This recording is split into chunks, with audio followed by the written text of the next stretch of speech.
Boker Tov, everyone. Good morning. Shavua Tov. Thank you very much for joining us. Thank you to Raya and Mordechai helping us make this possible. And I would like to invite everyone to the Bet Midrash that we're going to be starting a new week of the Bet Midrash, Sunday and Tuesday in English between 10 and 12, and Monday and Thursday in Hebrew. So you are all invited to join us at the Bet Midrash. And on Wednesdays we have a special day for women. That's between 12 and 2. Let's go straight to our Parsha, a very interesting Parsha. The Parsha talks about one of the most famous arguments that took place in Jewish history. It's a big argument, a big machlokes between Korach and Moshe Rabbeinu. Korach was basically a relative of Moshe. And the Torah tells us how and what caused him to suddenly disagree with Moshe Rabbeinu. What happened there? So, Korach's basic claim was, how could it be, how is it that Moshe Rabbeinu and Aharon have higher, they are ranked on a higher level compared to us? Madua tisnasu al kehal Hashem. Why is it that you are on a higher level than the rest of Am Yisrael? How could that be? So this very interesting sikha of the Rebbe is going to teach us a lot about difference between levels, difference between personalities, between people, between their obligations, their tafkid, which is basically their role in the world. We're going to try and figure out what is the difference between people. You see that people have different ways, different approaches, and it's very interesting because it's connected also to the whole concept of feminism, and especially in our generation. Basically, again, we've got this Korach and even 250 additional people from Am Yisrael. By the way, they were high, also they had a high level. They were Nesiei Eda, which are basically leaders of their tribes, leaders of their communities. They all came with this claim asking Moshe Rabbeinu, well, who puts you in charge? Aaron, who makes you the Kohen Gadol? Why shouldn't it be me? This is basically, this comes right after the Parsha before. The Parsha before teaches us about Shlach v'Meraglim. The reason that Am Yisrael wandered in the desert for 40 years was because of the spies, the 12 spies that went to investigate and to see how to conquer Eretz Yisrael. They came back with a bad result and a bad interpretation to what they saw. By the way, that's the first place that we see in the Torah that there's such an idea of fake news. Fake news is connected to interpreting some kind of something that happened. You interpret it in the way that you want, right? That's with all the media, the claim against the media, that sometimes they bring their own personal thoughts and their own personal interpretations into facts. The whole concept is to just tell things as is, but without interpreting them and without leading to some kind of conclusion that might be wrong. So the 12 spies went to Eretz Yisrael and they said, well, this and this is the land, and this is, these are the people, here, this is the fruit. And they didn't end there. They could have stopped there and they said, well, this is what we saw. And that was their job. But they interpreted the meaning of the fruit and the people and what they saw in the land. They said, you know what? That means that we won't be able to conquer Eretz Yisrael. No one asked you to say that. No one told you to add your own personal interpretation to what you saw. Just go there, investigate the land, check it out, and bring us the results. And Moshe Rabbeinu is wise enough to interpret it according to the way Hashem wants. So that's just the first place that we could see.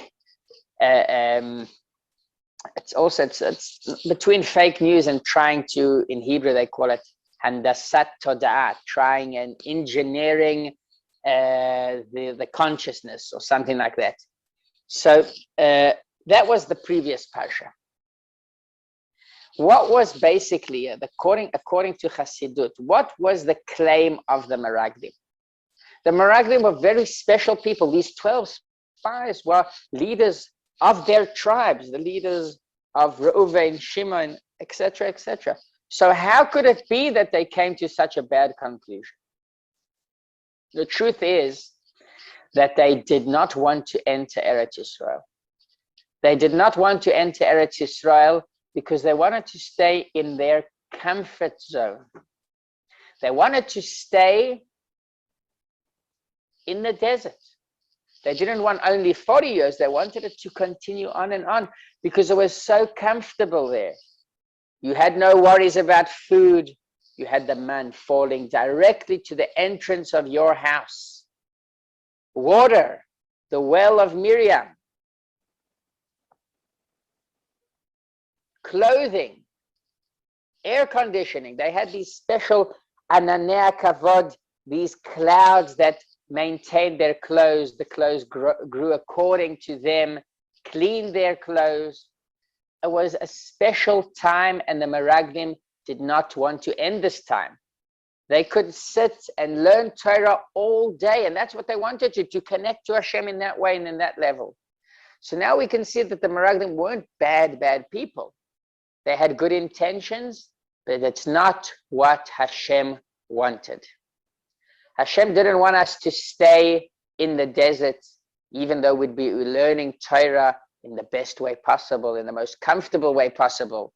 Hashem did not want that. Hashem wanted us to enter the land, to enter Eretz Yisrael, and to start keeping mitzvot, to start observing, to start working on the land, right?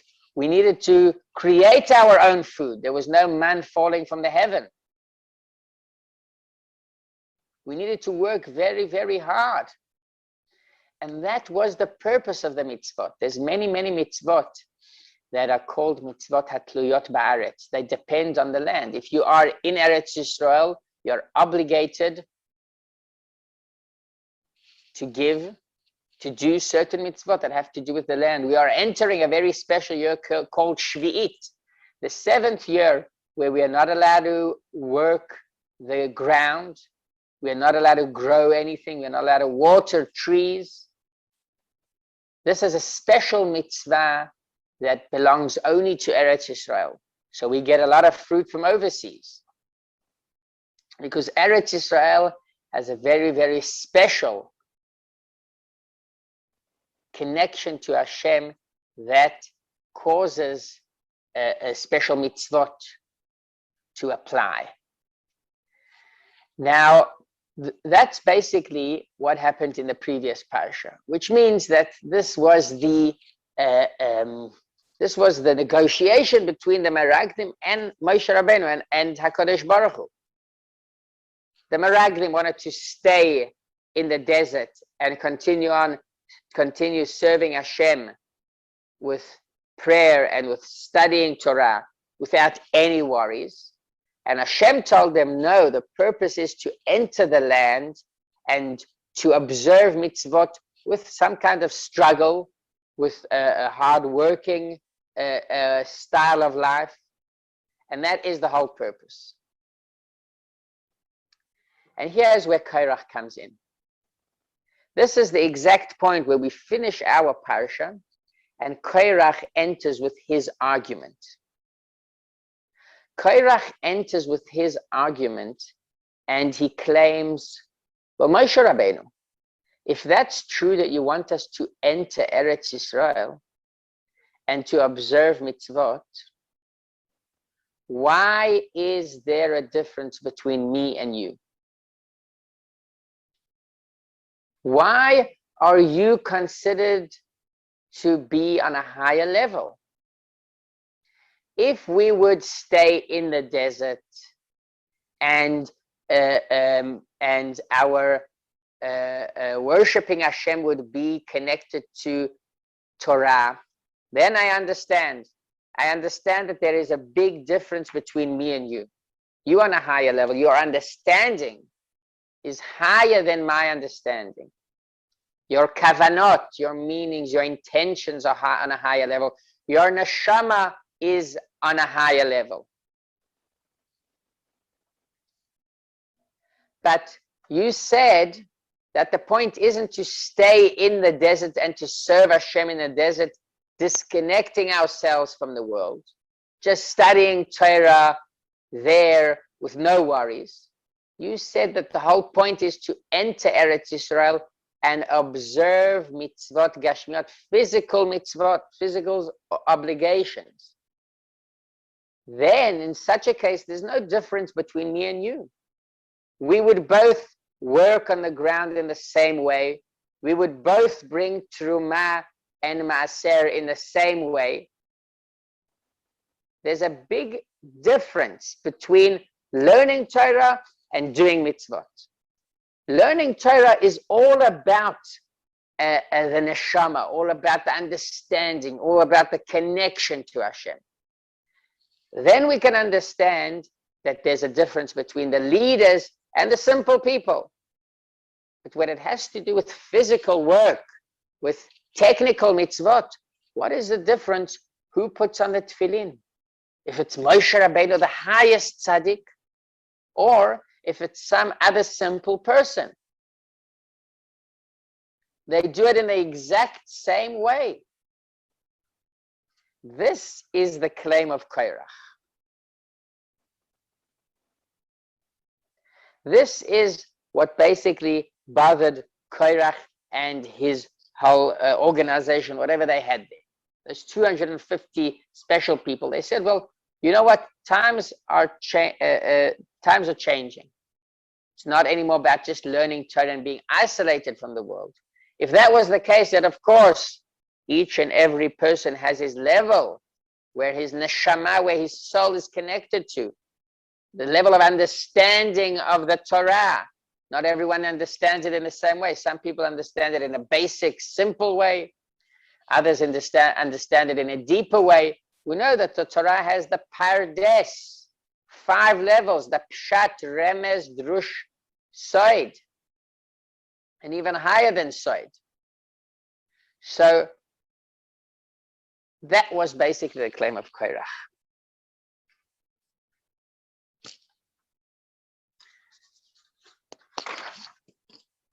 So what was the answer?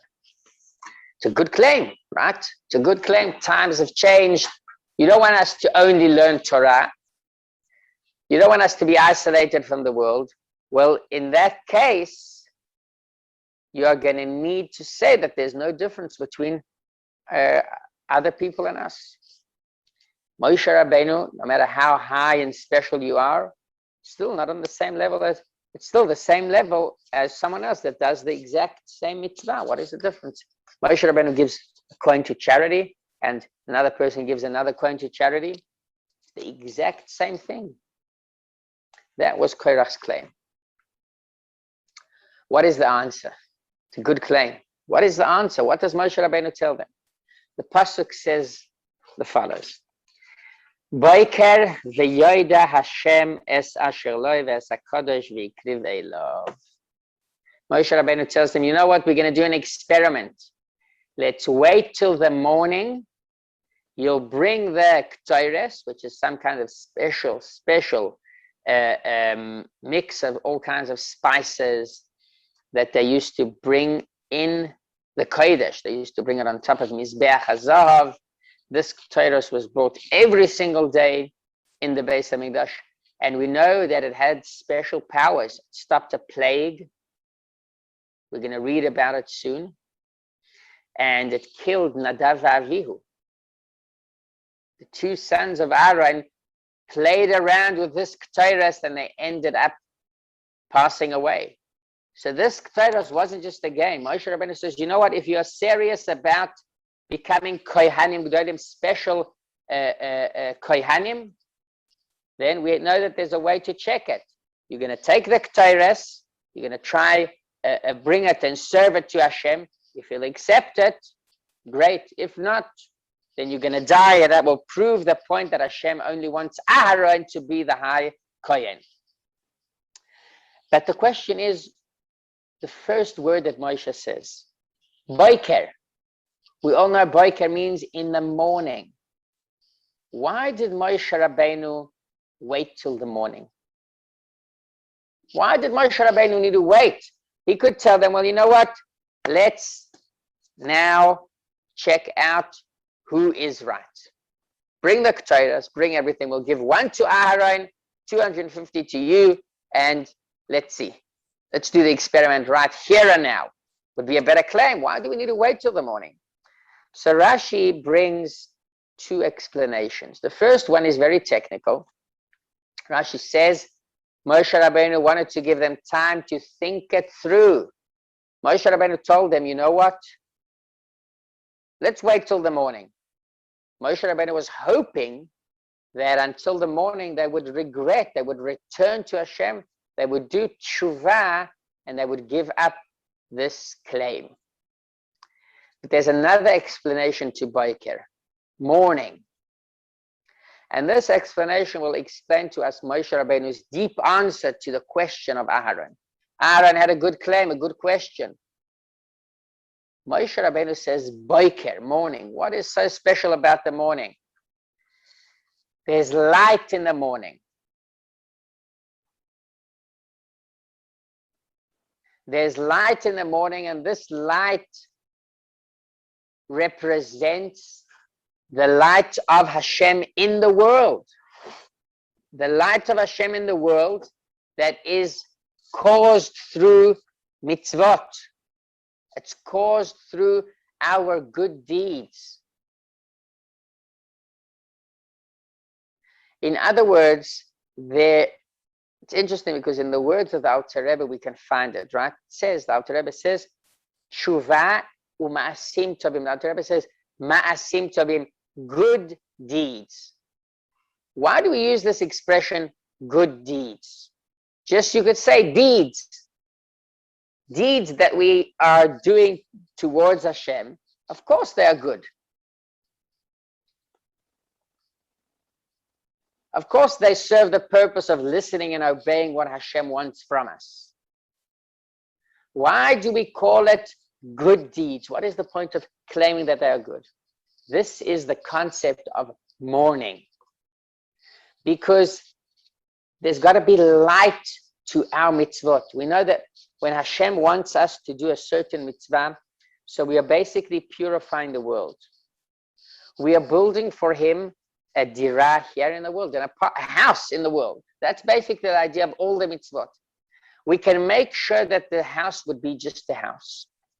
Or we could make the house a special house full of light and in a way that gives a good feeling, in a way that basically adds light to the house. And it's not a dark house, right? I'm sure many of you have been to certain houses. When you pick a house, if it's for rent or if you buy a house, one of the most important things isn't only technically that there are 4 walls and a ceiling. The house needs to be a nice place to live, a bright house, a special house. That is part of the mitzvah. Part of our deeds towards Hashem are the good deeds. Morning deeds, we could call it. Deeds that reflect light. We should do it in a nice way.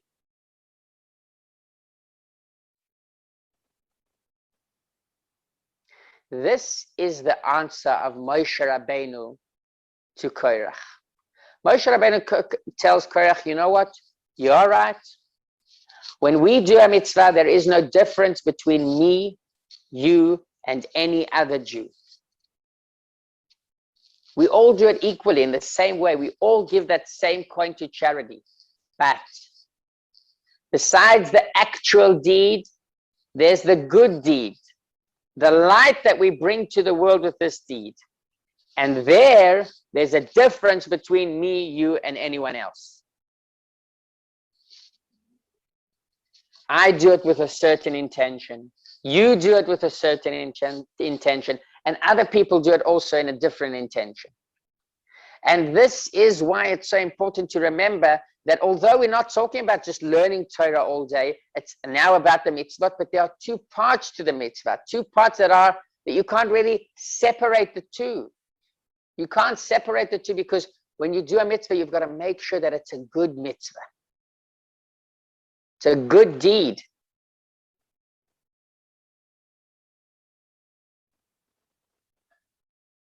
We say every day in Shmona Esrei, Goimel Chasodim Toivim. Hashem does good charities. Chasadim, chesed, kindness, good kindness.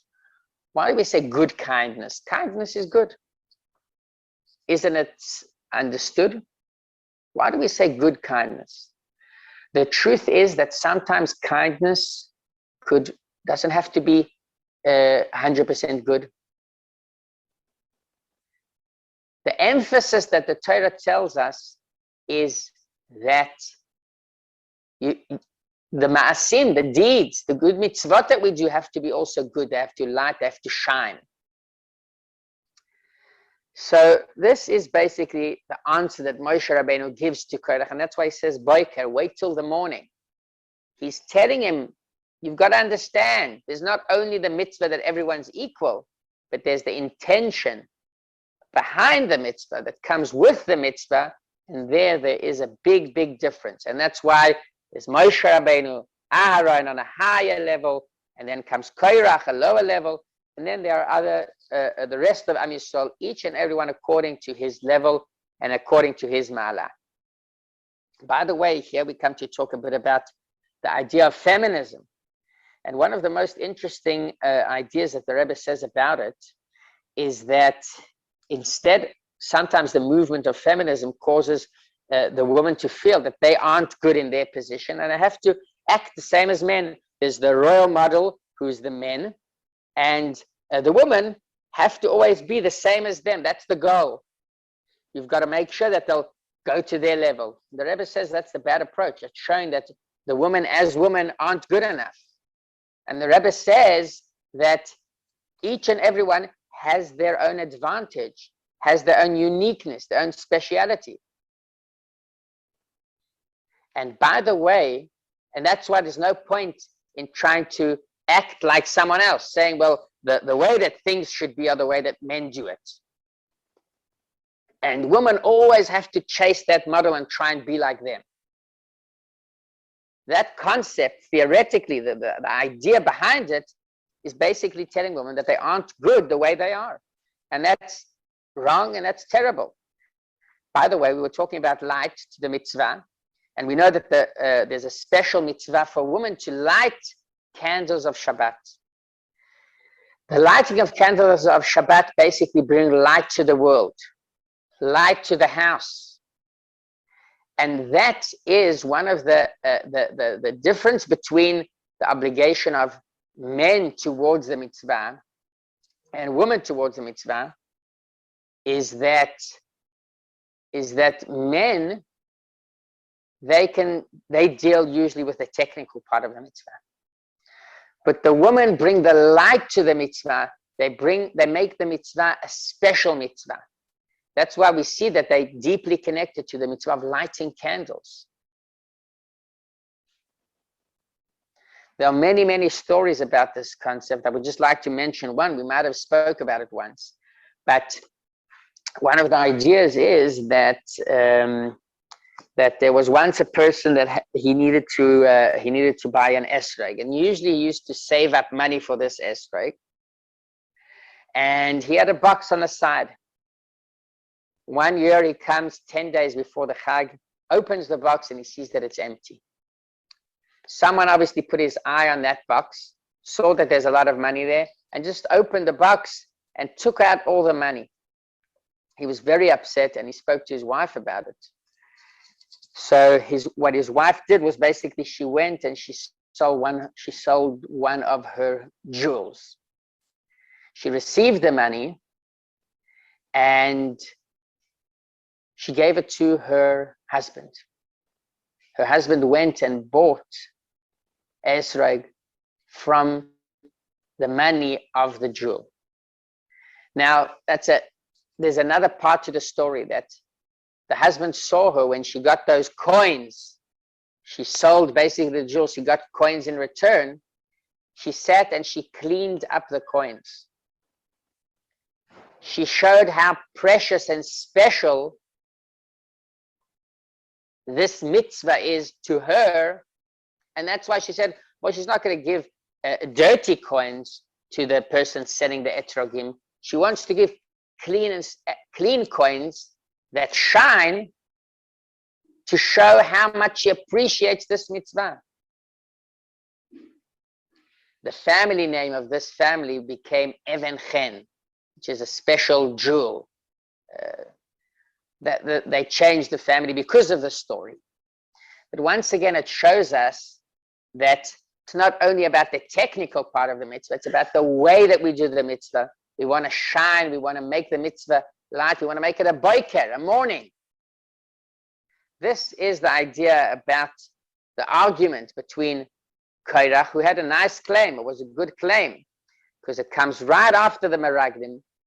And Korach says, you know what, you just taught us, Moshe Rabbeinu, that you taught us that it isn't about Torah, it isn't about differences, but it's all about doing the mitzvahs, and everyone are equal there. We all do the mitzvah in the same way. Moshe Rabbeinu said, you're right. The technical mitzvah is done in the same way, but there's bringing light together with the mitzvah, making the mitzvah shine, making it special. And this is all about boiker, morning. That is why there's a difference between the way I do a mitzvah, the way Aharon does a mitzvah, and the way that each and every one of us do a mitzvah. Thank you very much for taking part in this shiur, and I'm looking forward to seeing you all, Be'ezrat Hashem, next Sunday. And once again, I would like to just remind you all about our Bet Midrash. Every day we have Sundays and Tuesdays in English, Monday and Thursday in Hebrew, and Wednesday we have a special program for women. Shavua Tov. Thank you very much.